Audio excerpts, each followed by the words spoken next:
வாங்க இன்றைக்கி வந்து பச்சை பயிர் லட்டு பண்ண போகிறோம். அதுக்காக பச்சை பயிர் வந்து 200 கிராம் எடுத்துருக்காங்க.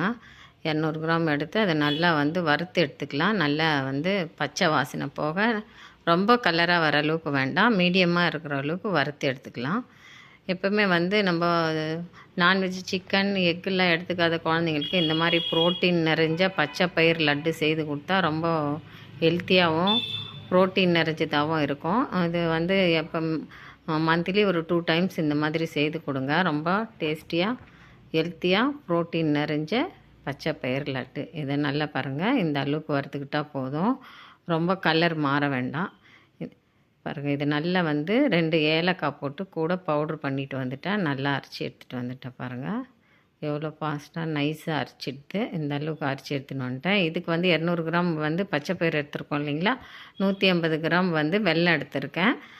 அதே அளவு இருந்தால் வந்து ரொம்ப இனிப்பு இருக்கும், அதனால் கொஞ்சம் கம்மியாக போடுறது நல்லாயிருக்கும். இந்த லட்டுக்கு 150 கிராம் எடுத்து நல்லா இதுக்கு வெல்லம் வந்து முழுங்குற அளவுக்கு வந்து நம்ம தண்ணி போட்டுக்கலாம். தண்ணி போட்டுட்டு நல்லா பாகு பதத்தில் காய்ச்சி எடுத்துக்கலாங்க. இந்த வெல்லத்தை கரெக்டாக வந்து பாகு வந்து நல்ல கம்பி பதத்தில் வந்தால் போதும், அந்த அளவுக்கு எடுத்துக்கலாம். இதுக்கு வந்து ரொம்ப இதெல்லாம் தேவையில்லை, அளவு இப்படி பாகு வந்து கரெக்டாக இருக்கணும்னு அவசியம் இல்லை, கம்பி பதம் இருந்தால் போதும், கரெக்டாக இருக்கும். அந்த அளவுக்கு பாகு வந்து நம்ம காய்ச்சி எடுத்துக்கலாம். வெல்லம் வந்து 150 கிராம் கரெக்டாக இருக்கும், அந்த அளவுக்கு பார்த்துக்கலாம். பாகு வந்து பாருங்கள், கொஞ்சம் கொஞ்சமாக அப்படியே வந்து சிம்மில் வச்சுருங்க, ரொம்ப கருகிடும். ஏன்னா கம்மியாக இருக்கும் இல்லைங்களா வெல்லம், அதனால் வந்து அனல் வந்து மீடியம் ஃப்ளேமில் வச்சுக்கலாம், அதிகமாக தேவையில்லை. இப்போ கரெக்டாக இருக்கும் அந்த அளவுக்கு.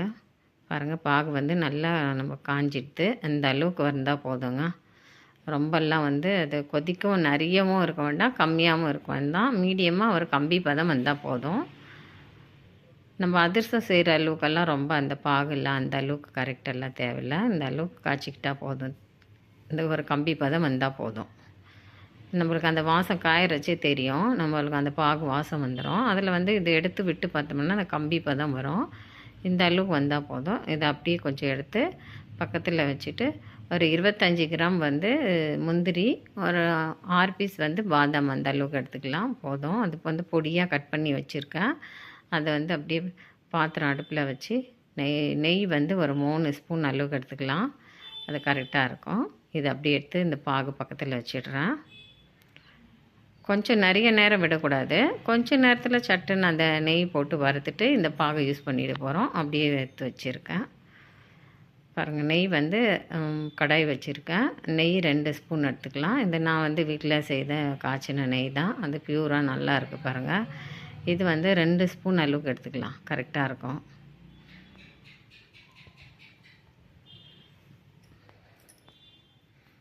மெல்ல சிம்மில் வச்சுக்கலாங்க, ரொம்ப வந்து காய வைக்க வேண்டாம். நெய் அப்போ தான் வந்து முந்திரி எல்லாம் நம்மளுக்கு கருகி போயிடும், அதனால் மீடியம் இதில் வச்சுக்கலாம். இதுவும் சிம்மில் வச்சுட்டு பொறுமையாக ப்ரௌனாக ஆகிற அளவுக்கு வறுத்துக்கலாம். முந்திரியும் பாதாம் எடுத்துக்கலாம் ஹெல்த்துக்காக. இந்த அளவுக்கு போட்டு ப்ரௌனாக வறுத்து எடுத்துருவோம். ரொம்ப அடுப்பை வந்து கரெக்டாக சிம்மில் வச்சுக்கலாம், கரெக்டாக இருக்கும். பாருங்கள், ப்ரௌனாக வறுந்துடுது. நம்ம நல்லா அரைச்சி நைஸாக வச்சுருக்குறீங்களா, ரொம்ப குறன்னு வேண்டாங்க, கொஞ்சம் நைஸாக எல்லாம் சாஃப்டாக இருந்தால் தான் அது வந்து சாப்பிட்றதுக்கு லட்டு கரெக்டாக இருக்கும்.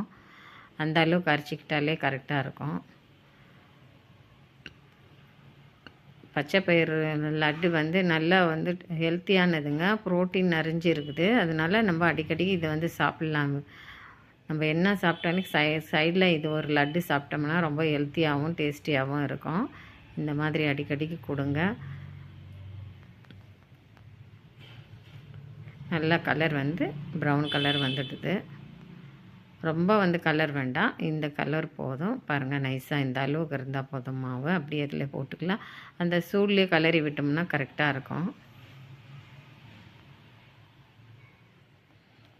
இதுலேயே ஏலக்காய் வந்து பொடியாக வந்து ஆகிடுது பாருங்கள், தனியாக ஏலக்காய் பொடி பண்ணணுன்னு இல்லை, இதுலேயே இந்த பச்சை பயிர்லேயே போட்டிங்கன்னா 2 ஏலக்காய் போட்டிருக்காங்க, அதுவே நல்ல ஸ்மெல்லு, வாசனை நல்லா இருக்குது பாருங்கள் லட்டுக்கு.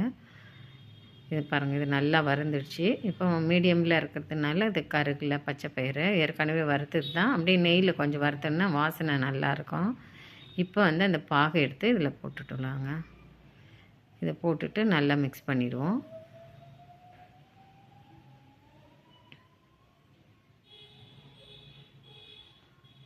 கொஞ்சம் கொஞ்சமாக போட்டு மிக்ஸ் பண்ணிக்கலாம். நல்ல லட்டு வந்து அப்படியே வாசங்க நெய் பாகெல்லாம் சேர்ந்து இப்போயே வந்து பச்சைப்பயிறு லட்டு